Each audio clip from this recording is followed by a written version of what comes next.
रात होते ही भैया के कमरे से अजीब सिकारियां और हाफने की आवाजें आने लगती थी। एक बार मैंने सोचा कि जाकर देखती हूँ कि भैया और भाभी किस बात पर इतने उत्तेजित हो रहे हैं। भैया का कमरा मेरे कमरे के ठीक बगल में था और मेरे कमरे की खिड़की सीधी उनके कमरे में खुलती थी। वो खिड़की ज्यादा पुरानी तो नहीं, पर उसमें 2-3 छोटे छेद हो गए थे।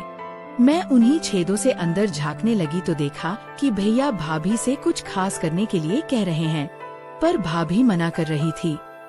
अचानक भैया ने भाभी को कुछ ऐसा दिखाया जिससे वह मना नहीं कर पाई और भैया का साथ देने लगी। उन दोनों को ऐसे देख मेरे भी अंदर आग सी लग गई और हाथों का सहारा लेते हुए मैंने अपनी सनसनी शांत की, पर ऐसा करते हुए भैया ने मुझे देख लिया था। अगले दिन मौका पाकर उन्होंने अपने हथियार से मेरी सिसकारियां निकाल दी और रात भर मुझे हेलो दोस्तों, आज की इस रोमांचक कहानी में आप सभी का स्वागत है। मेरा नाम रिया है और मैं दिल्ली शहर की रहने वाली हूँ। दिल्ली में हमारा एक शानदार घर है जहाँ मैं अपने मम्मी पापा, भैया, भाभी और नानी के साथ रहती हूँ। मैं परिवार की सबसे छोटी हूँ, इसलिए मुझे बहुत लाड प्यार से पाला गया है। मेरे भैया भाभी ने बचपन से ही मेरी हर छोटी बड़ी इच्छा पूरी की है, इसीलिए आप मुझे उनकी लाडली बहन बोल सकते हैं। मेरी उम्र 17 साल की है, लेकिन मेरा फिगर देखकर कोई यकीन नहीं करेगा कि मैं इतनी कम उम्र की हूँ, क्योंकि मेरा बदन बिल्कुल 26 साल की चंगशू औरत जैसा हो चुका है और इसकी वजह खुद मैं हूँ। मुझे देर रात तक जागकर फिल्में देखने और दोस्तों के साथ पार्टी करने की आदत थी और यही वजह है कि 16 साल की उम्र से ही मुझे वह सुख भोगने की लत पड़ गई थी।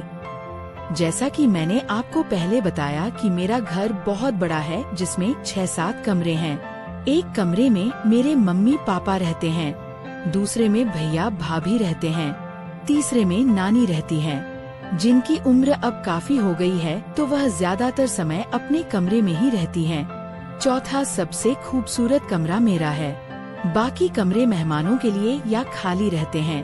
अब मैं अपने भैया भाभी की बात करूं तो भैया की उम्र 32 साल है और भाभी की 28 साल है। उनकी शादी काफी प्यार से हुई थी, इसीलिए दोनों अभी भी जवान और आकर्षक लगते हैं। भैया एक बड़ी कंपनी में मैनेजर हैं, जिनका ज्यादातर समय ऑफिस में बीतता है। भाभी बहुत सुंदर हैं, लेकिन उनकी सोच थोड़ी पुरानी है। उनका ज्यादातर समय घर संभालने और नानी की देखभाल में निकल जाता है। जितना मैंने उनके रिश्ते को समझा है, उससे साफ पता चलता है कि भाभी भैया को पूरा समय नहीं दे पाती हैं। वो उनकी सारी इच्छाएं पूरी नहीं कर पाती और यही वजह है कि कभी कभी उन दोनों में तनाव हो जाता है। एक रात की बात है कि हम सब डिनर करके सोने चले गए थे।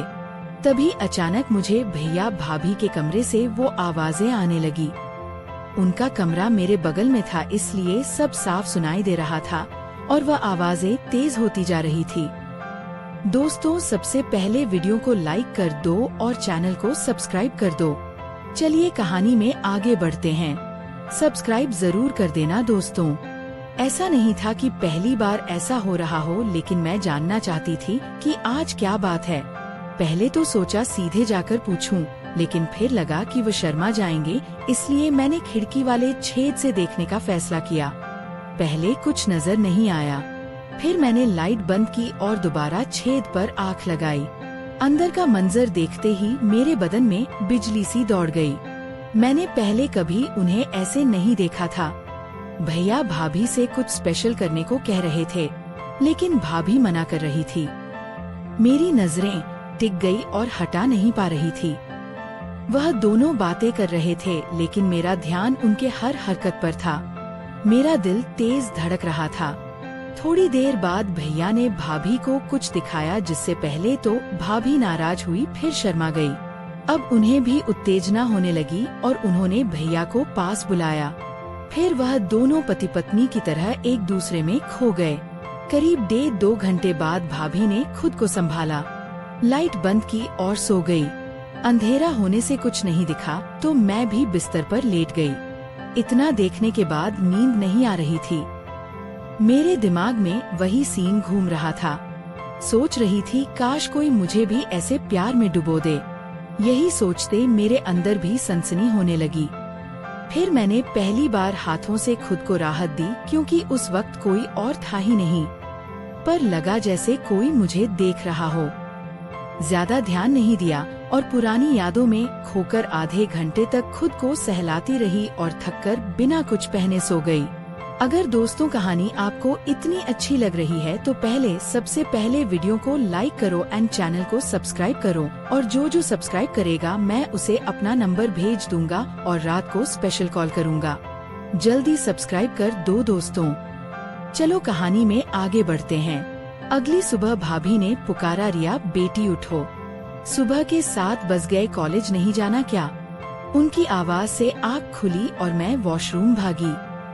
फिर वही सीन याद आया और सनसनी शुरू हो गई।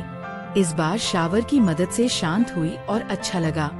जैसे तैसे तैयार होकर बाहर आई तो ब्रेकफास्ट टेबल पर भैया से आमना सामना हुआ। मैं रोज सुबह भैया को गुड मॉर्निंग कहती हूँ, तो उस दिन भी कहा और उनकी बगल में बैठकर नाश्ता करने लगी। थोड़ी देर में कॉलेज की बस आने वाली थी, इसलिए जल्दी नाश्ता किया और बाहर खड़ी हो गई। लेकिन आज भैया को छोड़कर जाने का मन नहीं था। सोचकर अंदर आई और बहाना बनाया कि बस छूट गई। जब बस छूटती है तो भैया मुझे बाइक से छोड़ते हैं। मेरी बात सुन भाभी बोली, रिया भैया से कह दो, वह छोड़ आएंगे। मैं खुशी से भैया के पास गई और बात बताई तो वह राजी हो गए। मैंने कहा, भैया जल्दी तैयार होइए, मैं लेट हो रही हूँ। तो भैया बोले, बाइक निकालो, मैं शर्ट पहन कर आता हूँ। मैंने बाइक निकाली और बाहर इंतजार करने लगी। भैया अक्सर कार से छोड़ते थे, लेकिन उस दिन मेरे कहने पर बाइक से ले जा रहे थे।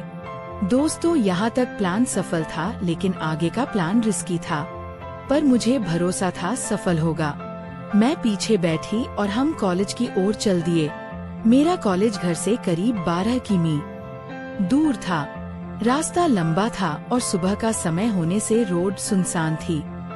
घर से 6 किमी दूर निकल आए तो मैंने कहा, भैया अब बाइक मैं चलाऊंगी, रोड खाली है, एक्सीडेंट नहीं होगा। भैया परेशान हुए लेकिन बोले, ठीक है, पर हैंडल मैं पकड़ूंगा। अब प्लान कामयाब होता दिख रहा था। मैंने हामी भरी। भैया ने बाइक रोकी, मुझे आगे बैठाया और दोनों हाथों से हैंडल पकड़कर धीरे चलाने लगे। लेकिन मेरा ध्यान बाइक पर नहीं था, क्योंकि इरादा कुछ और था। मस्ती करते करते कॉलेज पहुंची और पहुंचते ही भैया को फिर विश किया। मेरी हरकतों से भैया थोड़े कंफ्यूज हो गए, क्योंकि पहले कभी ऐसा नहीं किया था। मुझे छोड़कर भैया घर लौट गए। कॉलेज में भी दिमाग में वही घूम रहा था। मन कर रहा था भैया के साथ बाइक पर ही रहूं।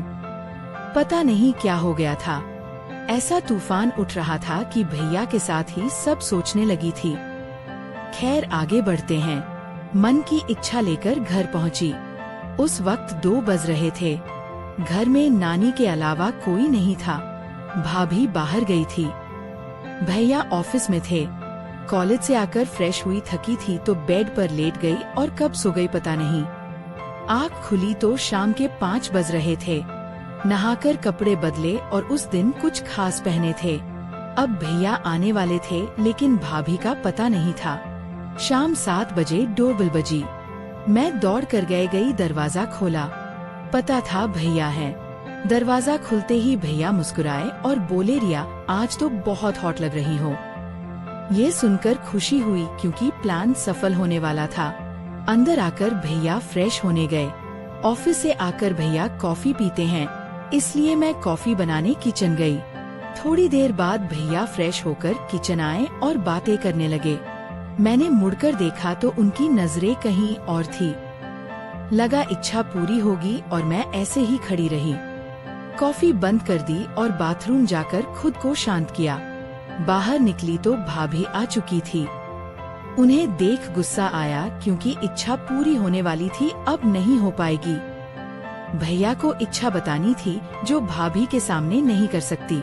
भैया भी भाभी आने से उदास हो गए, क्योंकि ना वह करती थी ना करने देती थी। भाभी ने डिनर बनाया, सब साथ खाया। खाने के बाद भैया बोले, रिया चलो थोड़ा बाहर घूम आए। बाहर आकर उनका मूड बदला और बोले, चलो आज मूवी देखते हैं। कई दिनों से भाई बहन को अकेले समय नहीं मिला।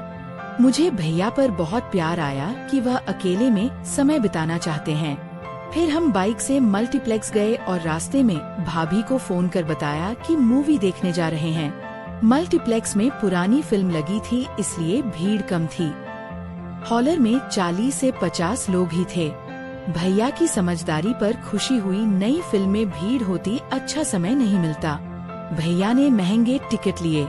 अरह नहीं हुआ और हम बालकनी में बैठ गए। हमारे अलावा एक कपल आगे बैठा था। अब आराम था। फिल्म शुरू हुई, लेकिन मेरा ध्यान फिल्म पर नहीं, भैया पर था और वह भी मुझे तिरछी नजरों से देख रहे थे। बस शुरुआत कौन करें? मैं तो भैया का साथ पाने को बेताब थी और तभी लगा जैसे पैर पर कुछ काटा। मैं उछलकर खड़ी हुई। भैया घबराए, क्या हुआ? मैंने कहा, कीड़ा काट लिया लगता है। भैया बोले, कोई बात नहीं, अगली बार काटे तो मेरी सीट पर आ जाना, मैं तुम्हारी पर चला जाऊंगा। मैं बैठ गई। फिर 4 मिनट बाद जानबूझकर उछली। भैया हंसकर बोले, रिया मेरी सीट पर आ जाओ। मैंने कहा, नहीं भैया, आपको भी काटेगा। भैया बोले, तो तुम भी मेरी सीट पर आ जाओ। मैं तैयार थी। तुरंत उनके बगल में बैठ गई और स्क्रीन देखने लगी। मैं उनके पास छोटी सी लग रही थी, उम्र भी कम थी। थोड़ी देर बाद भैया ने पैसे दिए, कुछ खाने को लाओ। मैं बाहर गई, ढेर सारा स्नैक्स ले आई। लौटी तो फिल्म चल रही थी। बैठते हुए कहा, भैया आपके साथ मूवी देखना बहुत अच्छा लग रहा है। भैया बोले, 1 मिनट उठो, मैं खुद को सेट कर लूं। अंधेरे में कुछ नहीं दिख रहा था। फिर बैठने को कहा तो मैं पास बैठ गई। फिर एहसास हुआ मेरे मन में जो था वही उनके मन में था, लेकिन कह नहीं रहे थे। हार कर मैंने इशारा किया। भैया समझ गए और जैसे भाभी उनके साथ करती हैं, वैसे मैंने उनका साथ दिया। हमने काफी देर एंजॉय किया। थक कर शांत हो गए। 2 घंटे बाद फिल्म खत्म हुई। लाइट जली। मैंने खुद को ठीक किया। बाहर निकले भैया ने पूछा, मूवी कैसी लगी? मैंने हंसकर कहा, ऐसी मूवी पहले कभी नहीं देखी भैया, लेकिन चलने में तकलीफ हो रही है। मुस्कुराकर भैया ने गोद में उठाया, पार्किंग तक ले गए, बाइक पर बैठाई और घर चल पड़े। उस दिन के बाद से भैया मेरा बहुत ख्याल रखते हैं और मैं भी उनका बहुत ख्याल रखती हूँ। कमेंट करके जरूर बताइएगा कि आपको यह कहानी कैसी लगी। आगे ऐसी रोमांचक कहानियों के लिए मेरे चैनल को सब्सक्राइब कर लें और बेल आइकन दबाना ना भूलें।